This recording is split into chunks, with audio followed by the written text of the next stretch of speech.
हे करुणामयी, जगत जननी, स्नेहमयी एवं आनंद देने वाली माँ, आपकी सदा जय हो। हे जगदम्बे, पंख विहीन पक्षी और भूख से बिलबिलाते बच्चे जिस प्रकार अपनी माँ की प्रतीक्षा करते हैं, उसी प्रकार आपकी दया की प्रतीक्षा हम भक्तजन कर रहे हैं।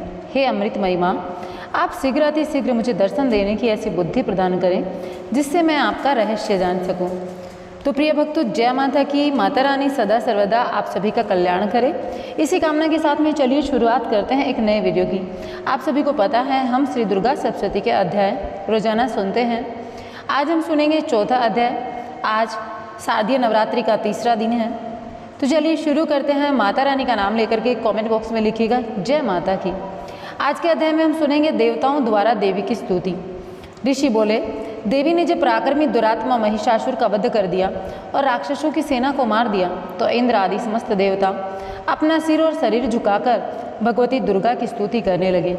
जिस देवी ने अपनी शक्ति से यह जगत व्याप्त कर रखा है और जो समस्त देवताओं तथा महर्षियों की पूजनीय है, उस अंबिका की हम भक्ति पूर्वक वंदना करते हैं। वह हम सब का कल्याण करे। जिस अतुल बल और प्रभाव का वर्णन भगवान विष्णु, भगवान शंकर और ब्रह्मा जी भी नहीं कर सकें, वही चंडिका देवी इस संपूर्ण संसार का पालन करे और अशुभ भय का विनाश करे। पुण्य आत्माओं के घरों में आप स्वयं लक्ष्मी का रूप हो और पापियों के घरों में आप अलक्ष्मी का रूप हो। सतकुल में जन्म लेने वालों के लिए आप लज्जा रूप होकर उनके घरों में निवास करती हो। हम उस दुर्गा भगवती को नमस्कार करते हैं। हे देवी, इस संसार का पालन करें। हे मातेश्वरी, आपके इस अचिंतनीय रूप का असुरों का संहार करने वाली शक्ति तथा युद्ध में असुरों के साथ अपने अनेक प्रकार के चरित्रों का हम किस भांति वर्णन कर सकते हैं। अर्थात आपकी महिमा का वर्णन शब्दों से बाहर की बात है। आप संपूर्ण संसार की उत्पत्ति का कारण हैं। आप में सत्वगुण, रजोगुण और तमोगुण तीनों उपस्थित हैं, तो भी दोषों के साथ आपका संसर्ग नहीं बन पड़ता। भगवान विष्णु और महादेव आदि देवता भी आपका पार पाने में असमर्थ हैं।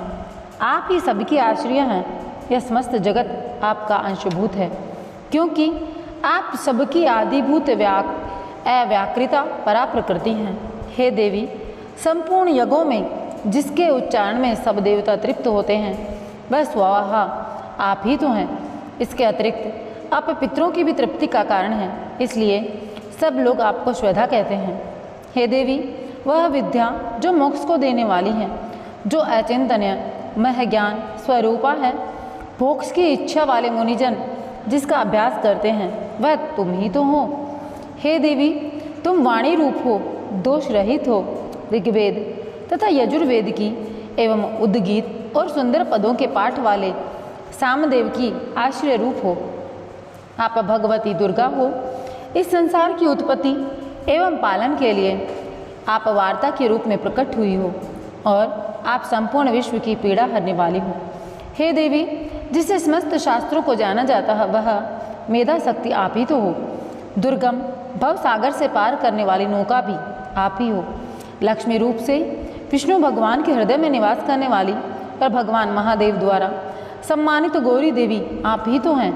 हे देवी, मंद मुस्कान वाले निर्मल पूर्ण चंद्र बिंब के समान और उत्तम सुवर्ण के मनोहारी कांति से कमनीय आपके मुख को देखकर भी महिषासुर क्रोध से भर गया था। यह बड़े आश्चर्य की बात है। हे देवी, आपका यही मुख जब क्रोध से भर गया तो उदय काल के चंद्रमा की तरह लाल हो गया और तनी हुई बाहों के कारण आपका विकराल रूप हो गया। उसे देखकर भी महिषासुर के शीघ्र प्राण क्यों नहीं गए? यह बड़े आश्चर्य की बात है। हे देवी, आप हमारे कल्याण के लिए प्रसन्न होती हैं, जिससे विश्व का अभ्युदय होता है। जब आप क्रुद्ध होती हो तो कितने ही कुलों का सर्वनाश होता है। तुमने महिषासुर की विशाल सेना को देखते ही देखते मार गिराया था। हे देवी, आप उन्नति को देने वाली हैं। आप जिस पर प्रसन्न होती हैं वे सभी जगह मान सम्मान पाते हैं।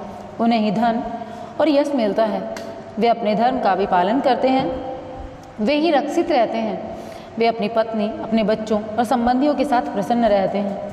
हे देवी, आपकी कृपा से ही अत्यंत आहत पुण्यात्मा पुरुष अपने धर्म संबंधित कार्य प्रतिदिन निष्पादित करते हैं। आपकी कृपा से ही उन्हें स्वर्ग लाभ प्राप्त होता है। इसी कारण आप तीनों लोकों में फल देने वाली मानी जाती हैं। हे देवी दुर्गे, आपका स्मरण करने पर आप प्राणियों के भय हरण करने वाली हो। स्वस्थ पुरुष जब आपका स्मरण करते हैं तो आप उन्हें अत्यंत पवित्र बुद्धि प्रदान करती हैं। दरिद्रता, दुख और भय हरने वाली है देवी, आपसे बढ़कर और कौन इस संसार में है। आप ही सबका उपकार करने वाली तथा सर्वदा दयामयी हो। हे देवी, उन असुरों का विनाश करने से संसार में सुख और शांति हो और ये राक्षस नरक में रहने के निमित्त भले ही पाप करते हों, परंतु युद्ध में मरकर इनको स्वर्ग मिले, यह सोचकर ही आप इन राक्षसों का संहार करती हो। हे देवी, संपूर्ण राक्षस आपके केवल देखने मात्र से भस्म हो जाते थे, फिर आपने अस्त्रों शस्त्रों से इनका विनाश किया। इसका कारण यही था कि शस्त्र के प्रभार से राक्षसों को भी स्वर्ग प्राप्त हो जाए। इस प्रकार शत्रुओं के लिए भी आपके विचार कितने उत्तम हैं। हे देवी, आपकी तलवार की उग्र प्रभा पुंज और त्रिशूल की चमक से उन राक्षसों की आंखें फूट जानी चाहिए थी, परंतु इसका भी एक प्रमुख कारण यह है कि चंद्रमा की किरण के सदृश आपका शीतल मुख उन्होंने देख लिया था।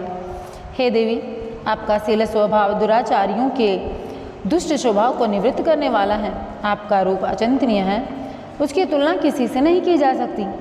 आपका पराक्रम तो देवताओं के पराक्रम को नष्ट करने वाला है। इस प्रकार आप शत्रुओं पर भी दया करती हो। हे देवी, आपकी इस पराक्रम की बराबरी किसी से नहीं की जा सकती। शत्रुओं को भयभीत करने वाला आपका पराक्रम और सुंदर स्वभाव और किसी में नहीं है। हृदय में ममतामयी दया और युद्ध क्षेत्र में कठोरता तीनों लोकों में आपसे बढ़कर किसी में नहीं है। हे देवी, युद्ध क्षेत्र में शत्रुओं को मारकर तुमने उन्हें स्वर्ग लोक में स्थान प्रदान किया। इस तरह आपने तीनों लोकों की रक्षा की है तथा उन उन्मत्त राक्षसों से इस विश्व का कल्याण किया है।